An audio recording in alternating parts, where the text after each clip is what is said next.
신약 성경 베드로전서 3장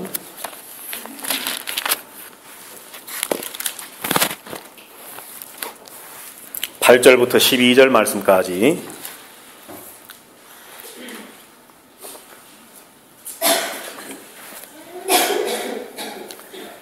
자, 다 찾으신 줄 알고 말씀을 제가 봉독합니다. 마지막으로 말하노니 너희가 다 마음을 같이하여 동정하며 형제를 사랑하며 불쌍히 여기며 겸손하며 악을 악으로 욕을 욕으로 갚지 말고 도리어 복을 빌라. 이를 위하여 너희가 부르심을 받으니 이는 복을 이어받게 하려 하심이라. 그러므로 생명을 사랑하고 좋은 날 보기를 원하는 자는 혀를 금하여 악한 말을 그치며 그 입술로 거짓을 말하지 말고 악에서 떠나 선을 행하고 화평을 구하며 그것을 따르라. 주의 눈은 의인을 향하시고 그의 귀는 의인의 간구에 기울이시되 주의 얼굴은 악행하는 자를 대하시느니라 하였느니라. 아멘.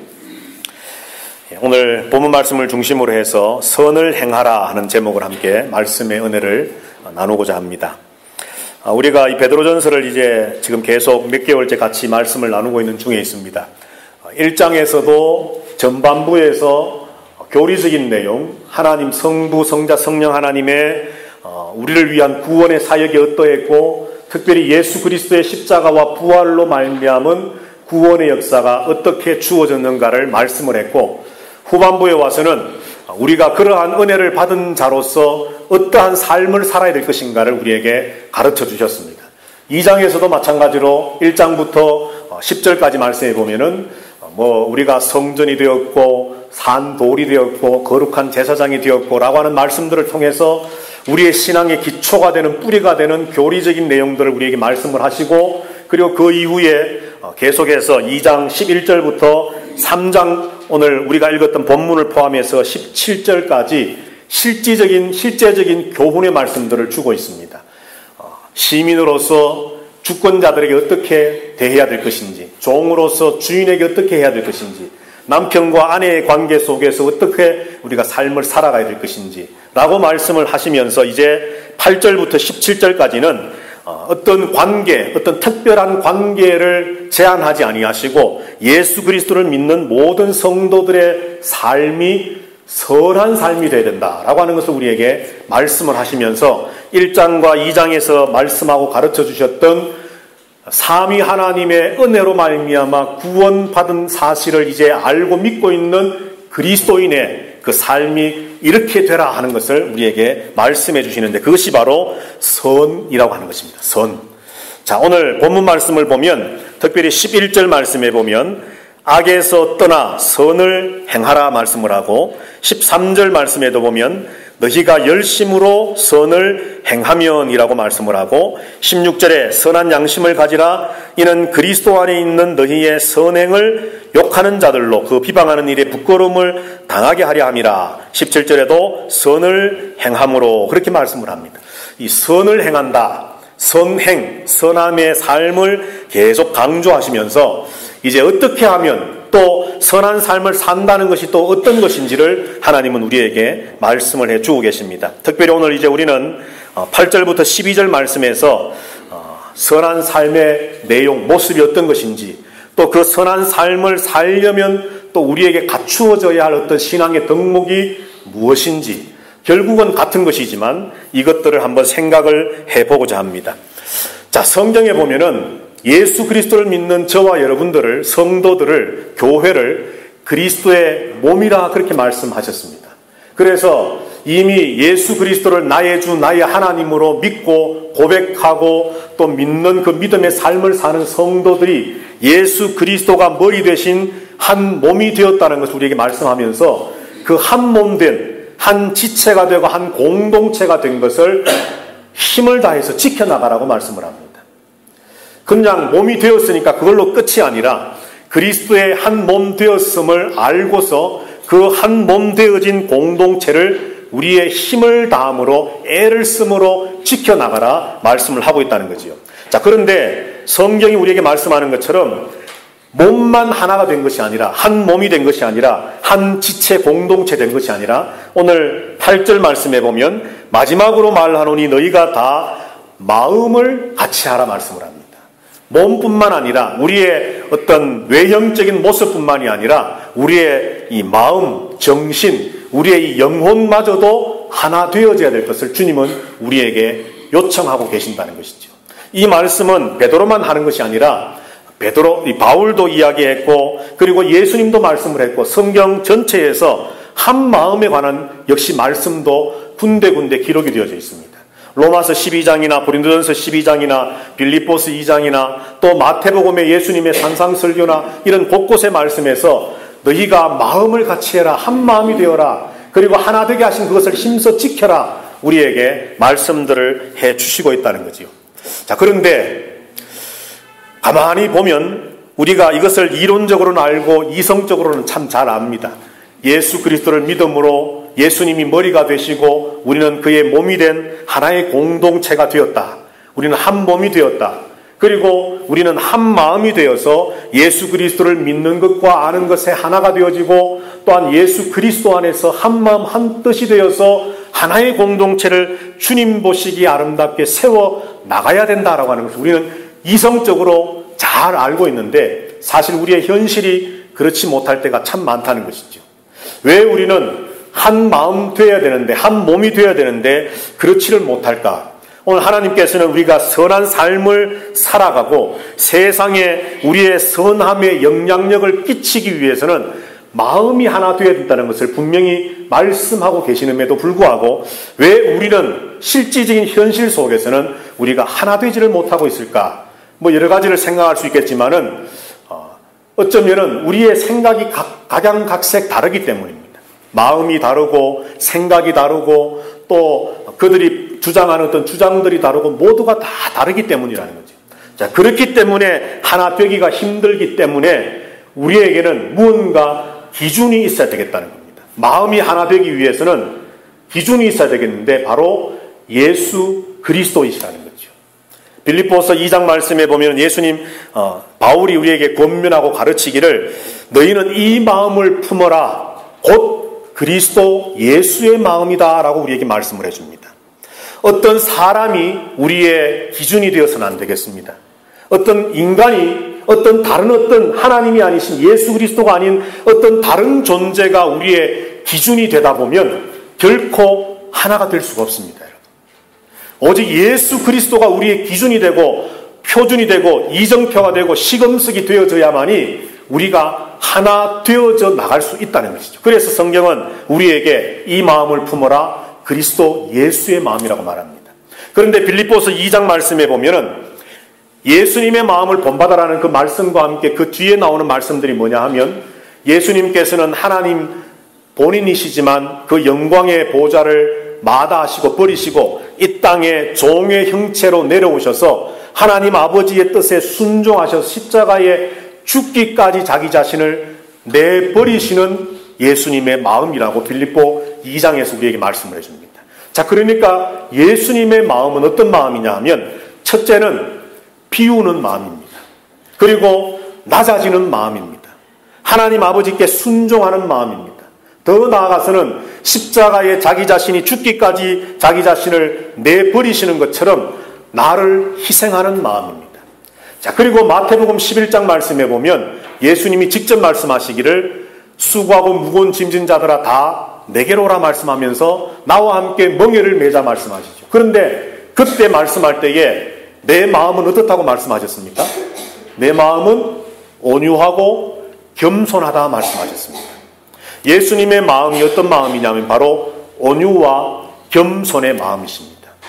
그 온유와 겸손과 낮아지심과 자기를 비우심과 순종과 희생 이런 모든 마음들이 예수님의 마음인데 오늘 저와 여러분들이 선한 삶을 살아가고 선한 영향력을 나타내기 위해서 첫 번째로 하나님이 저와 여러분들에게 요구하시는 것이 마음을 같이 하는 것인데 그 마음을 같이 하기 위해서 우리가 함께 바라보아야 할 것이 바로 분이 예수 그리스도이십니다.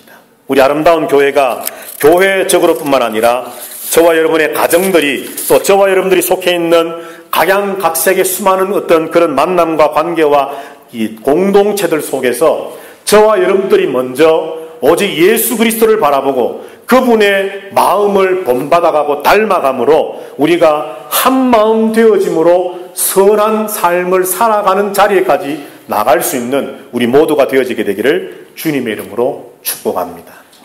자, 그리고 또 한 가지가 있습니다. 한 마음이 되어지기 위해서 또 한 가지 우리가 주목하고 또 한번 고민해 봐야 될 것이 있는데, 그것이 뭐냐 하면 서로의 다름을 인정해 주어야 한다는 겁니다. 제가 자주 말씀하는 겁니다. 다름과 다양성을 인정해 줘야 합니다. 교회는 여러분 어떤 나 혼자 있는 것이 아니라 교회는 공동체입니다. 공동체는 분명히 하나의 목표와 하나의 어떤 그 나가야 할 방향이 분명히 있어야만 합니다. 그것이 바로 하나님 예수 그리스도, 조금 전에 말씀드린 것처럼 예수님을 본받는 것인데, 이 흔히 말하는 본질, 무엇이라고 하는 이것에 있어서 우리가 분명히 하나 되어야 됩니다. 그런데 그것을 위한, 나아가기 위한 어떤 방법, 어떻게라고 하는 부분에 있어서는 사람들마다 생각이 다를 수 있고 주장이 다를 수 있고 또 행동하는 행동의 방법들이 다를 수 있다는 거죠.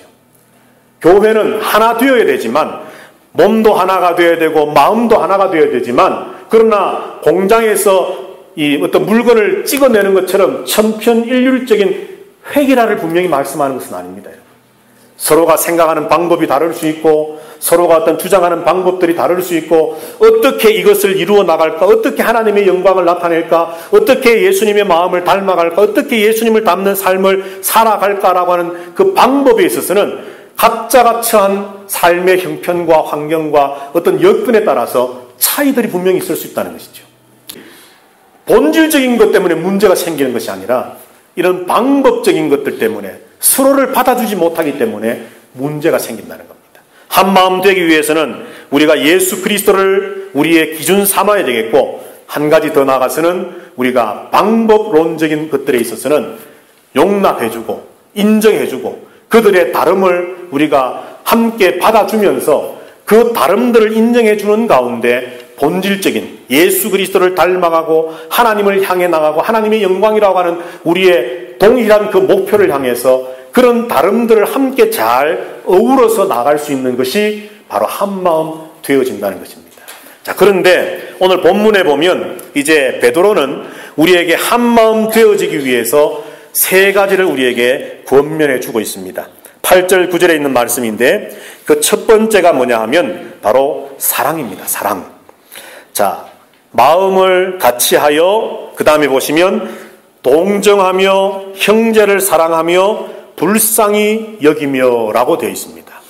자, 여기 동정, 사랑, 불쌍히 여김, 이 세 가지는 사실 의미도 다르고 말도 다른 것이지만은 사랑이라고 하는 것과 다 연결해서 우리가 말할 수 있습니다. 고린도전서 13장에 보면 하나님은 바울을 통해서 사랑이 무엇인지를 우리에게 분명하게 정의를 내려주고 계십니다.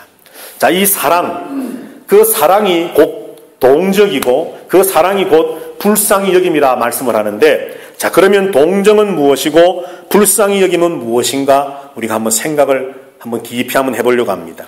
자, 여기 동정하며 라고 하는 이 말은 그냥 뭔가 좀 가진 사람이 나보다 못한 사람을 측은히 여기는 그 정도가 아닙니다, 여러분. 여기 동정하라 하는 이 말씀은 그 사람의 형편과 나를 동일시해서 함께 나누고 겪으라는 겁니다. 자, 로마서 12장 15절 말씀에 보면 즐거워하는 자들과 함께 즐거워하고 우는 자들과 함께 울라. 고린도전서 12장 26절에 보면 만일 한 지체가 고통을 받으면 모든 지체가 함께 고통을 받고 한 지체가 영광을 얻으면 모든 지체가 함께 즐거워하느니라 말씀을 합니다. 여기 동정은 많이 가진 자가 없는 자에게 그냥 하나 툭 던져주는 정도의 그런 것이 아니라 기쁨도 슬픔도 즐거움도 괴로움도 서로가 함께 나누라는 겁니다. 이것을 다른 말로 말하면 동료가 되라는 겁니다. 함께 멤버가 되라는, 전우가 되라는 겁니다. 전쟁터에 나가서 지금 죽느냐 사느냐 하는 전장터에서 한 전우로서 참으로 함께 생명의 길로 나가는 것처럼 그런 하나가 되어진 모습을 보이는 것이 바로 동정하는 것입니다. 야고보 말씀에 보면은 행함을 강조하는 야고보서에 보면 이런 말씀이 있습니다. 배고픈 자를 보았습니다. 가서 배불리 해라. 가서 먹어라. 왜 안 먹고 앉아가지고 배고프다 하느냐? 아니라는 겁니다. 추워 떨고 있는 형제가 있습니다. 아니, 옷을 사 입든지 옷을 좀 입어라. 왜 이 추운 날씨에 떨고 있느냐? 아니라는 겁니다. 배고픈 자에게 내가 배고픈 것처럼, 야, 나도 옛날에 배고파 봤는데 그 배고픔의 심정을 알기에 먹을 것을 나누어 주라는 겁니다. 추워하는 자에게 나도 추위를 느껴봤었으니까 그 추워하는 자에게 내 옷을 벗었으라도 그를 따뜻하게 해 주라는 겁니다. 이것이 바로 사랑이고 동정이라고 말씀을 합니다. 자, 그 다음에 불쌍히 여긴다는 말이 있습니다. 이 불쌍히 여긴다는 말은 제가 또 헬라어 성경을 읽으면서 참 재미있고 놀라운 것을 하나 발견했습니다. 여기 불쌍히 여긴다라고 하는 말은 두 단어가 합쳐진 말인데 좋다라고 하는 말과 이 창자, 소장, 대장, 우리 위, 소화기관, 이 창자라고 하는 말이 합쳐져서 그것이 조금 더 의미가 발전되면서 불쌍히 여긴다. 다시 말해서 좋은 마음이다 라고 하는 말로 번역됐습니다. 자, 그러니까 이 원래 불쌍히 여긴다는 이 말의 원래의 뜻은 좋은 창자입니다. 튼튼한 창자. 자, 그런데 이것이 조금 시대가 변하면서 좋은 마음으로 변하게 되고 이것이 조금 더 의미가 확장되면서 상냥하고 부드러운 마음으로 변화되면서 우리 성경에는 불쌍히 여기는 마음으로 이제 번역이 되어졌습니다. 자, 여러분들, 좋은 창자와 튼튼한 창자 이 내장과 도대체 좋은 마음과 무슨 관계가 있을까? 제가 그래서 이것을 의미를 한번 연결시켜서 왜 이렇게 변형이 되었을까를 한번 막 찾으면서 공부를 해보니까 제가 느끼기에는 여러분 좋은 창자란 어떤 것입니까? 좋은 내장. 좀 상한 음식을 먹어도 소화를 잘 해내는 겁니다. 저 같은 경우는요. 조금만 이상한 걸 먹어도 사실 좀 민감해서 설사를 잘합니다. 보기보다. 아무거나 먹어도 저는 소화해낼 것처럼 보이는 외형인데 아주 참 민감합니다. 좋은 내장이 아니라는 거죠. 좋은 내장, 좋은 소화기관은 약간 상한 듯한 음식, 약간 이상한 음식도 먹었지만은 그냥 소화를 잘 해내는 것이 바로 튼튼한 창자, 이 좋은 내장입니다. 소화기관입니다. 자, 이것이 좋은 마음이라고 하는 것으로 의미 확대되어졌는데 그러면 좋은 마음이 뭐겠습니까, 여러분? 오늘날 이 시대는 내가 받아들였을 때에 좋은 것은 좋은 것입니다. 그죠? 내가 받아들일 때에 좋지 않으면 그것이 아무리 옳은 것이라도 나쁜 것이라고 하는 것이 오늘 이 시대의 평가의 기준입니다. 그래서 그것이 우리 사람들의 모든 생활 패턴에도 연결되어지고 적용되어져서 내게 잘해주는 사람, 내게 상냥하게 해주는 사람, 나를 친절하게 대해주는 사람은 다른 수백 수만의 사람이 다 나쁘다고 정죄해도 나는 그 사람이 좋은 사람입니다. 오늘 이 시대가 그렇습니다. 나에게 딴 사람이 아무리 그 사람은 좋은 사람, 훌륭한 사람, 착한 사람이라고 해도 나한테 한 번만 잘못하면 나는 평가하기를 그 사람 나쁜 사람이 되어버립니다.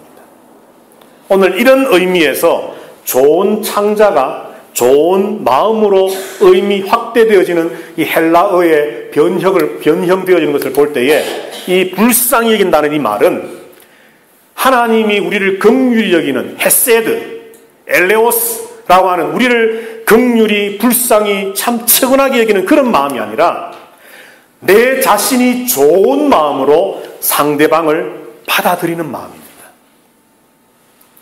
그 사람의 상태가 좋으냐 나쁘냐가 아니라 그래서 그 사람이 불쌍히 여김을 받을 만한 어떤 힘든 처지에 있으니까 우리가 측은히 여기는 이것이 불쌍히 여긴다가 아니라 그 사람의 형편과 처지는 상관없이 내가 좋은 마음이 되어 좋은 상태가 되어서 그 사람의 형편과는 상관없이 그를 있는 그대로를 받아들이는 것. 이것이 바로 좋은 창자인 것처럼 좋은 마음을 가진 불쌍히 여기는 상냥하고 부드러운 마음이라는 거죠. 여러분, 사랑은 바로 그것입니다. 사랑은 그것입니다. 오늘 하나님이 말씀하는 여기에 사랑은 바로 그것입니다. 언젠가 우리가 베드로전서 1장을 말씀할 때처럼 필레오의 사랑과 아가페의 사랑이 있는데 필라델피아가 아니라 여기서 말씀하는 것은 형제를 사랑하라 그랬지만은 이 사랑은 아가페의 사랑이거든요. 그 사랑은 상대방의 형편과 처지를 따라서 내가 사랑해주고 안 해주고가 아니라 그것과는 전혀 상관없습니다. 내 마음에서 우러나오는 그 사람의 형편과 처지와는 전혀 무관하게 나로부터 나오는 사랑을 말씀하는 겁니다. 동정이 함께 겪는 것, 기쁨과 즐거움과 슬픔과 괴로움과 이 모든 것들을 함께 나누는 것이고, 불쌍히 여김이 상대방의 형편과 처지와는 상관없이 내가 그에게 좋은 마음으로 다가가서 그를 받아주고 사랑해주는 것인 것처럼 바로 이런 상태로 나아갈 때에 이것이 바로 마음을 같이 할 수 있는 기반이 되어진다는 겁니다. 이것 없이는 마음이 하나 되어지기가 힘들다는 것이죠. 또 마음이 하나 되어졌다면 이런 모습이, 사랑의 모습이 나타나야만 한다는 겁니다. 그래야만 교회 공동체가 선한 공동체 되어진다는 겁니다. 이제 베드로는 고난받고 있는 디아스포라 성도들에게 고난을 받고 있으니까 위로의 말씀만을 주시는 것이 아니라 그런 고난이 있음에도 불구하고 우리는 마음을 같이 합시다. 사랑하십시다. 동고동락하며 전우애를 가지고 우리가 함께 나눕시다. 그리고 우리가 먼저 다가가고 잡아주고 사랑하는, 불쌍히 여기는 그런 마음의 소유자가 됩시다. 그래서 우리의 선을 보고 세상 사람들이 부끄러워할 수 있는 선한 영향력을 발휘할 수 있는 교회가 됩시다. 성도가 됩시다. 라고 하는 말을 오늘 초대 성도들에게 주고 있다는 겁니다. 우리 아름다운 교회가 바로 이런 교회가 되어지게 되기를 주님의 이름으로 부탁을 드립니다. 참 사랑에 관해서는 성경을 통해서 우리가 말할 내용들이 참으로 무궁무진하고 얼마나 많습니까? 왜냐하면 하나님이 사랑이시고 또한 그 사랑을 우리에게 요구하시고 그 사랑의 실천을 우리에게 또 격려하시기 때문에 사랑에 관한 말씀은 참 해도 끝이 없겠지만 오늘 베드로전서 3장 8절을 통해서 동정과 사랑과 불쌍히 여김을 통해서 이것이 있어야만 마음이 하나 될 수 있고, 마음이 하나 되었다면 역시 또 이 사랑이 나타나야만 한다는 것을 우리에게 말씀해 준다는 것을 기억하시기 바랍니다. 두 번째로는 오늘 8절 제일 마지막에 보면 겸손이라고 하는 말입니다. 겸손하라 말씀을 합니다. 마음이 하나 되기 위해서는 겸손하라는 거죠. 고린도전서 13장 말씀에 보면 사랑에 관해 정의하면서 하나님은 바울을 통해 말씀하시길 사랑은 무례히 행치 않고 라고 말합니다. 다시 말해 예의가 있고 정중하고 라고 하는 것이 사랑이라는 거죠. 오늘 여기 겸손이라고 하는 이 단어의 의미가 바로 그렇습니다. 정중하며 예의 바르고 무례히 행치 않음입니다. 흔히들 사랑하면 편해지기 때문에 흔히들 하는 말에 참 격없이 지내다 보면 무례함까지 나가게 될 때가 참 많습니다. 예의 없어지는 그 환경에까지 가기가 참 쉽습니다. 정중해지지 못하게 된다는 거죠. 그러나 사랑하면서 겸손하라 말씀합니다. 참 이 겸손, 저도 저 자신에게 한번 적용을 해본다면 참 어려운 신앙의 덕목 중에 하나가 아닌가. 꼭 성경에서 우리에게 가르쳐 주시는 말씀이 아니라 할지라도 사람이라면 우리 한국의 어떤 정서상 겸손해야 되는데 겸손하지 못할 때가 많이 있음을 우리는 발견하게 됩니다. 그런데 사람들이 겸손하지 못하는 그 이유를 우리가 한번 생각해 본다면, 그리고 어떻게 하면 겸손해질까를 한번 생각해 본다면 우리가 그 이유들을 알 수가 있습니다. 여러분, 겸손해지려면 우리가 세 가지를 한번 생각해 볼 수 있는데, 첫째는 내가 피조물, 내가 지음받은 존재라는 것을 깊이 인식할 때 겸손해집니다. 자, 저와 여러분들 모두는 하나님이 지으신 피조물입니다. 인정하십니까? 아멘. 그런데 간혹 살다 보면요, 내가 무언가 된 줄 알거든요. 그때부터 겸손이 무너지게 되는 겁니다. 우리는 겸손하려면 항상 나를 지으신 이가 여호와시니라고 하는 이 고백과 생각과 의식이 떠나지 말아야만 합니다. 두 번째는 여기에 더 보태어서 내가 죄인입니다라고 하는 의식이 우리 가운데 항상 있어야만 합니다. 죄인이 어떻게 고개를 번쩍 들고 정중하지 않을 수 있고 무례할 수 있겠습니까? 내가 죄인입니다. 물론 우리는 예수 그리스도의 은혜로 말미암아 의롭다 하심을 받았고 의인으로 인정받았지만 우리는 하나님 앞에 언제나 내가 죄인입니다. 죽을 수밖에 없었던 또 죽었던 죄인입니다라고 하는 그 생각과 의식을 늘 가지고 살아야 합니다. 이것을 가지고 사는 사람이 어떻게 겸손하지 않을 수 있겠습니까? 그런데 이걸 잊어버리니까 우리들이 겸손에 반대라 할 수 있는 교만이 고개를 들기 시작하는 겁니다. 세 번째는 무엇이냐 하면 조금 전에 말씀드렸던 것과 맥이 통합니다만 예수의 마음을 가지라고 했던 것처럼 우리의 비교의 기준을, 우리의 기준치를 사람에게 두면 안 됩니다, 여러분. 예수 그리스도를 우리의 비교의 대상으로 삼으셔야만 합니다. 그래야만 우리는 겸손할 수 있습니다. 사람을 비교의 대상으로 삼으면 어떻습니까, 여러분? 어느 날 갑자기 내가 저 사람보다 조금 나아졌구나 싶으면 사람은 그때부터 겸손은 내려놓게 됩니다. 끊임없이 우리는 예수님을 우리의 비교의 대상 삼으셔야만 합니다. 나의 헌신도, 나의 기도도, 나의 어떤 봉사도, 나의 삶도 모든 것들의 기준이 예수 그리스도가 되실 때에 늘 그분의 기준에 내가 못 미치는 나를 발견해야만 우리가 겸손해질 수 있는 것이지, 어떤 장로님, 어떤 권사님, 어떤 집사님, 아니면 어떤 목사님, 그들이 우리의 기준이 되어지고 평가의 비교의 어떤 잣대가 되어진다면, 내가 저 사람보다, 나는 집사지만 장로보다 이런 면이 더 나은데 쉽게 말한다면, 그런 생각이 어느 날 우리에게 갑자기 들어오게 되면 우리는 나도 모르는 사이에 교만해지기 시작한다는 거죠. 오늘 하나님께서는 한 마음 되어져서 선을 행하는 삶을 살아가고 그 선한 영향력을 세상에 나타내고 우리로 하여금 선을 행하는 우리들을 도리어 비방하고 욕하는 자들을 부끄럽게 하고 마침내 하나님이 주시는 그 선한 의인들에게 주실 하나님의 은혜와 복의 자리에 세워질 수 있기 위해서 사랑과 함께 겸손을 우리에게 가르치고 요청하고 계십니다. 오늘 우리 아름다운 교회 모든 성도들이 사랑과 함께 겸손의 성도들이 되어지게 되기를 주님의 이름으로 부탁합니다. 자, 마지막 세 번째가 9절에 있는 말씀입니다. 악을 악으로 욕을 욕으로 갚지 말고 도리어 복을 빌라. 이를 위하여 너희가 부르심을 받았으니 이는 복을 이어받게 하려 하심이라. 아멘. 자, 여러분들 이 9절 말씀은 지금 한 단어로 말한다면 하나님이 무엇을 말씀하는 것 같습니까? 악을 악으로 욕을 욕으로 갚지 말고 도리어 복을 빌어라. 너희가 이것을 위해 부르심을 받았고 이렇게 함으로 너희가 복을 이어받는 자 될 것이다. 사랑과 겸손, 그 다음에 9절에서 무엇을 말씀하는 것처럼 여러분은 생각되십니까? 포용. 거의 근접했습니다.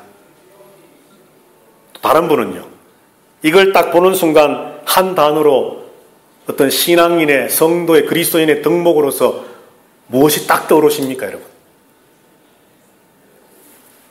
나에게 박해와 핍박과 고통을 주는 원수 같은 사람에게 똑같이 악으로 갚지 않고 욕으로 갚지 않고 도리어 복을 빌어준다.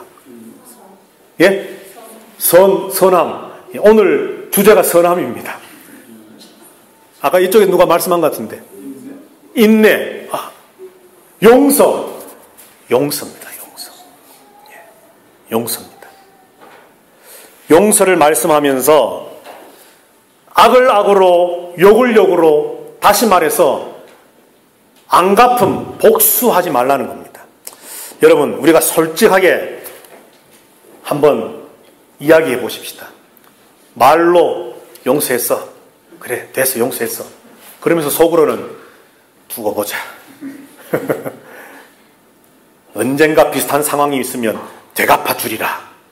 사실 이게 우리의 마음이거든요. 하나님, 내가 나를 아는 것보다 나를 더 잘 아시는 우리 하나님께서 용서라고 하는 단어를 직접 쓰시지 않았지만은 악으로 악을 갚지 말아라.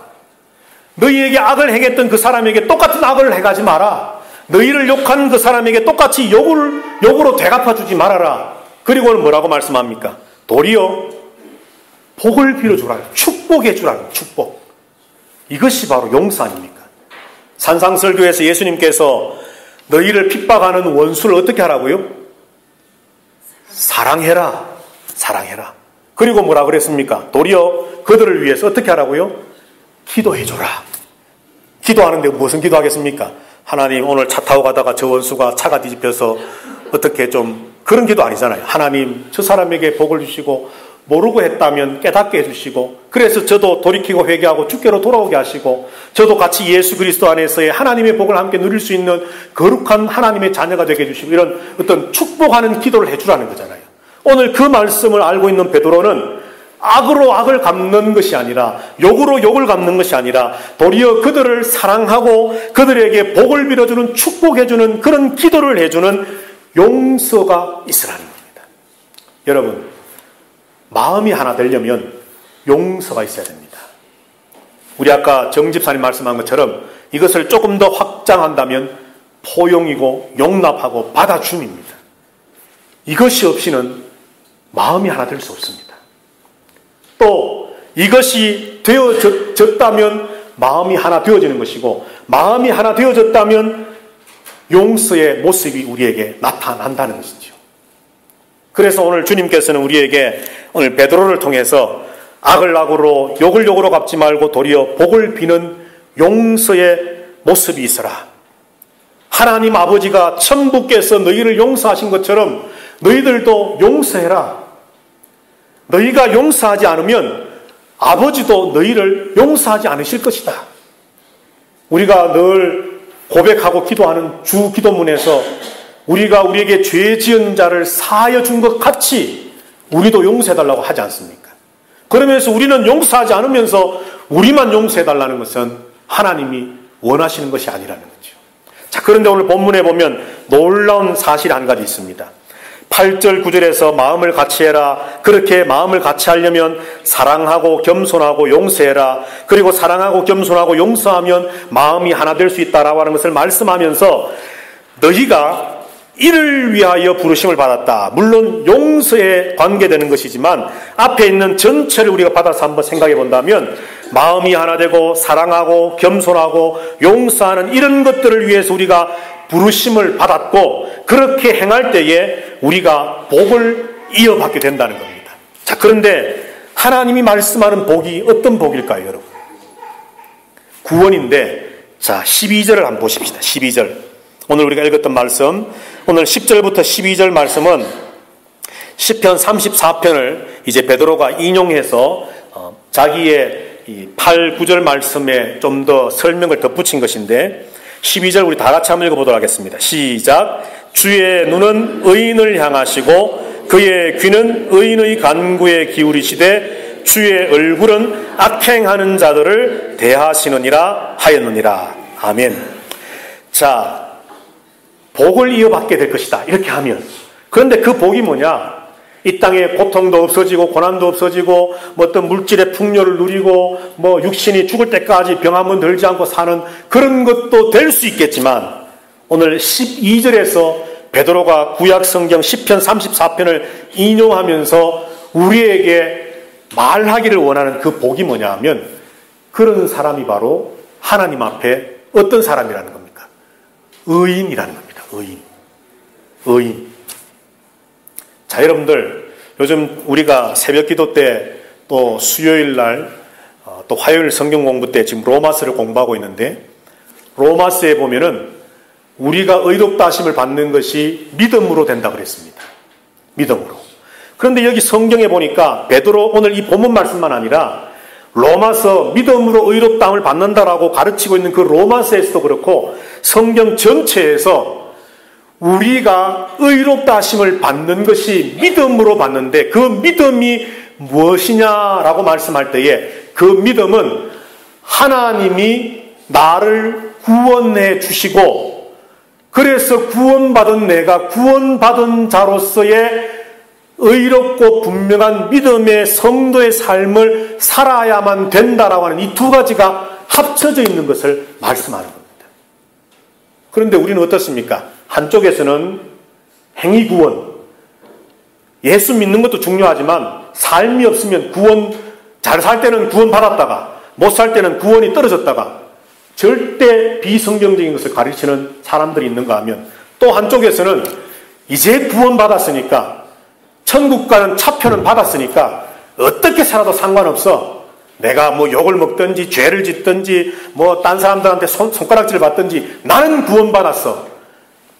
쉽게 좀 말하면 자기 착각에 빠져 사는 사람들도 있다는 거죠. 성경은 말씀하기를 예수 그리스도가 나를 위해 십자가에 죽어 주셨음을 믿습니다. 그러므로 그 믿는 믿음 안에 있는 나는 하나님 아버지처럼 아버지가 거룩하신 것처럼 나도 거룩하게 예수 그리스도가 의로우신 것처럼 나도 의롭게 살아가야 됨을 믿습니다. 인정합니다. 그렇게 살아가겠습니다라고 하는 그 신앙의 고백, 믿음의 고백으로 살아가는 그것을 하나님은 의로 여기시고 우리에게 의인으로 인정하시고 의의 복을 주신다는 거예요. 그러니까 믿음과 이 의의 삶이라는 것은 여러분 동전의 양면과 같은 하나라는 겁니다. 오늘 본문의 말씀을 보아도 어디를 보아도 믿음에 관한 말씀은 없습니다. 마음을 같이 해라, 형제를 사랑해라, 겸손해라, 용서해줘라. 그러면 너희가 하나님의 복을 받을 것이다 라고 말씀하고는 12절에 가서 주님의 눈이 의인을 향하고 주님의 귀는 의인의 간구 기도 소리에 귀를 기울이시고, 이 말이 뭡니까? 앞에 8, 9절에서 말했던 이 행함의 삶이, 이런 선의 삶의 모습이 있는 그 사람이 바로 하나님 보시기에 의인이라는 겁니다. 그에게 주님은 눈을 뜨셔서 그를 지켜보시고 그의 주님의 귀를 그 사람의 간구에 귀를 기울이시고, 다시 말해서 하나님의 모든 관심과 사랑과 은혜와 복이 그 의인을 향해 주어질 것을 말씀하는 겁니다. 여러분, 하나님의 복은 다른 것 아닙니다. 하나님이 나와 함께 하시는 겁니다. 임마누엘입니다. 하나님이 나를 보시는 겁니다. 여러분들, 오늘 뭐 형제를 사랑하자, 마음을 같이 하자, 겸손하자, 용서하자 그랬지만 사실 솔직히 말해서 보기 싫은 사람과 얼굴 맞대는 게 쉽지가 않잖아요. 그 사람 보기 싫으면 얼굴을 돌리잖아요. 하나님도 마찬가지입니다. 여기 본문에 보면 악인을 향해서, 악행하는 자들 향해서는 하나님이 대하신다, 얼굴을 돌리신다, 대적하신 얼굴을 돌리시겠다는. 그러나 의인들을 향해서는 하나님이 얼굴을 마주보고 함께 대하시겠다는 겁니다. 함께 얼굴과 얼굴을 맛보겠다는 겁니다. 이것이 바로 우리가 이어받게 될 복이고, 이것이 바로 생명 사랑하고 좋은 날 보기를 원하는 의인들, 성도들이 받게 될 하나님의 복이라는 겁니다. 이 시대에, 베드로 시대의 디아스포라 성도들이 흩어지고 핍박받고 순교당하는 어려움 속에 있었지만은 베드로는 성도들에게 말합니다. 마음을 같이 하십시다. 사랑하십시다. 겸손합시다. 그리고 용서합시다. 그래서 우리가 이런 하나된 모습을 보일 때에, 그래서 우리가 그 선한 영향력을 세상에 나타내고 표현하며 살아갈 때에 세상 사람들은 부끄러워하게 될 것입니다. 우리를 손가락질하고 욕하고 핍박하고 우리를 순교의 자리, 죽음의 자리에까지 내모는 그들이지만 결국 그들이 부끄러워하며 예수 그리스도를 알아가고 믿어가는 자리에까지 나아가게 될 것입니다. 그러므로 우리는 끝까지 선을 행하는, 선한 영향력을 나타내는 사랑과 겸손과 용서, 다시 말해 마음이 하나 되진 그런 신앙의 공동체를 세워가십시다. 그가 바로 의인이고 그가 바로 하나님의 복받을 자입니다. 베드로는 이야기합니다. 오늘 이것이 2000년 전 성도들에게만 주어진 것이 아니라 오늘 이 시대를 살아가고 이 시대에 참으로 어쩌면 영적으로도 혼탁한 이 시대를 살아가는 저와 여러분들에게도 동일하게 하나님 주시는 말씀입니다. 교회는 그리스도의 몸이라고 하는 사실 앞에만 하나 되어질 것이 아니라 마음이 하나 되어져야만 합니다. 다 생각이 다를 수 있습니다. 다 주장들이 다를 수 있습니다. 그러나 우리는 그런 것까지도 사실은 내려놓고 하나 되어야 됩니다. 토요일 날 아침에는 계시록을 공부하고 있는데 계시록의 주제가 교회인데 물론 예수님이 중심 주제이시지만 이제 교회에 관해서 하나님 주시는 그 말씀이 뭐냐 하면요. 사실은 이제 우리가 곧 2장, 3장, 7교회에 말씀하는 하나님의 말씀을 이제 우리가 들여다보게 될 터인데 교회들, 각 교회에 주시는 말씀이지만 사실은 전체 교회에 주시는 말씀인데 그 모든 말씀들 하나로 한번 제가 연결시켜 보면서 생각을 해보려고 한번 읽고 또 읽고 생각해 보니까 7교회에 주시는 그 말씀들이 뭐냐 하면 결국은 성도의 삶이었습니다. 네 선행위를 가져라. 네가 차지도 않고 미지근하구나. 차든지 덥든지 뭐 한 가지만 택해라. 이건 믿는 자로서의 이런 삶을 살아라는 거거든요. 그러니까 요한계시록에 나오는 그 7교회에 편지한 그 편지들, 서신들, 내용들도 전체 하나님의 교회에 주시는 말씀도 결국은 삶인데 그 삶이 되어지려면 여러분 우리 한 사람 한 사람의 모습으로 되어지는 것이 아니라 공동체 전체가 하나 되어지기를 주님은 원하시는 거예요. 좀 보기 싫은 사람이 있어도 강한 창자처럼 좋은 창자처럼 받아들여서 내가 소화해내야 됩니다. 아, 저 사람 나하고 의견이 다르네. 주장이 다르네. 니는 니대로 해라. 나는 내대로 할게. 한 교회 안에 있으면서 서로 다른 마음들을 가지고 나가는 것을 주님은 기뻐하시지 않는다는 겁니다. 서로의 부족함을 받아주고 용납해주고 용서해주고 불쌍히 여겨주고 동지의식을 가지고 함께 하나 되어져가는 몸 지체의식과 하나의 마음의 모습들을 가지고 예수님을 함께 바라보면서 나가는 것이 교회임을 우리가 지식적으로 이성적으로 누구나 다 알지만 실천이 부족한 저와 여러분들 모두가 오늘 이 말씀 앞에 다시 한번 우리의 자신의 모습을 회개하면서 몸도 마음도 하나 되어져가는 그래서 선을 행하는 우리 아름다운 교회 되어지게 되기를 주님의 이름으로 부탁을 드립니다.